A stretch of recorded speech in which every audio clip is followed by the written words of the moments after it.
Hello, ഇത് ഞങ്ങളുടെ കല്യാണം കഴിഞ്ഞിട്ടുള്ള ഫസ്റ്റ് ട്രിപ്പാണ് കേട്ടോ. ഗോവയെ കൊണ്ടുപോകാം, ബാലി കൊണ്ടുപോകാം എന്നൊക്കെ പറഞ്ഞിട്ട് അവസാനം എല്ലാ ടിപ്പിക്കൽ മലയാളി ഹസ്ബൻഡ്സും കൊണ്ടുപോകുന്ന പോലെ എന്നെ മൂന്നാറിനാണ് കൊണ്ടുപോയത്. ഞങ്ങളൊരു 7:45 എറണാകുളം KSRTCയിലെത്തി. 8 മണിയുടെ മൂന്നാർ ബസ്സിന് പോകാനായിരുന്നു പ്ലാൻ. പക്ഷേ KSRTC ചോദിച്ചു.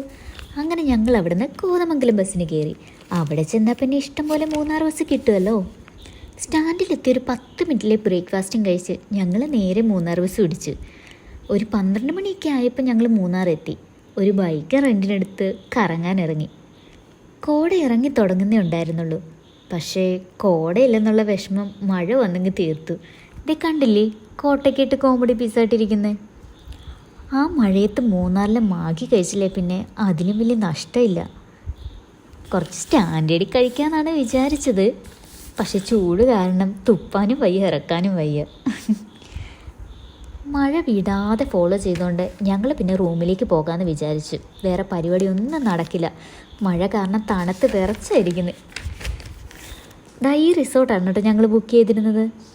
മൂന്നാർ ടൗണിൽ നിന്ന് ഗ്യാപ്പ് റോഡ് കയറി ചിന്നക്കനാലിനടുത്താണ് കേട്ടോ ഈ റിസോർട്ട് വരുന്നത്. ബഡ്ജറ്റ് ഫ്രണ്ട്ലിയിൽ ഇത്രയും വൈബുള്ള റിസോർട്ട് ഇവിടെ വേറെ ഉണ്ടോയെന്ന് എനിക്കറിയില്ല. അവിടേക്ക് പോകുന്ന വഴിയാണ് കേട്ടോ നിങ്ങളിപ്പോൾ കാണുന്നത്. എന്തൊരു ഭംഗിയാണല്ലേ. ഇപ്പം ടൈം ഒരു ഈവനിങ് 6:30 ആയി കാണും. കോട നന്നായിട്ട് ഇറങ്ങി തുടങ്ങിയിട്ടുണ്ട്. അതുകൊണ്ട് തന്നെ ഈ മരങ്ങൾക്കിടയിൽ കൂടെ പോകുമ്പോൾ അത് വേറെ ലെവലിൽ ഫീലാണ് കേട്ടോ. അങ്ങനെ ഞങ്ങൾ റിസപ്ഷനിലെ കലാപരിപാടിയൊക്കെ കഴിഞ്ഞ് ഞങ്ങളുടെ കോട്ടേജിലേക്ക് പോയി. ഈ മുകളിലത്തെ റൂമാണ് കേട്ടോ ഞങ്ങളുടേത്. ബെഡ്റൂമിൽ ആ 2 താറാവിനുണ്ടാക്കി വെക്കാത്തത് കണ്ടപ്പോൾ എനിക്ക് ചെറിയ വിഷമമൊക്കെ ആയി.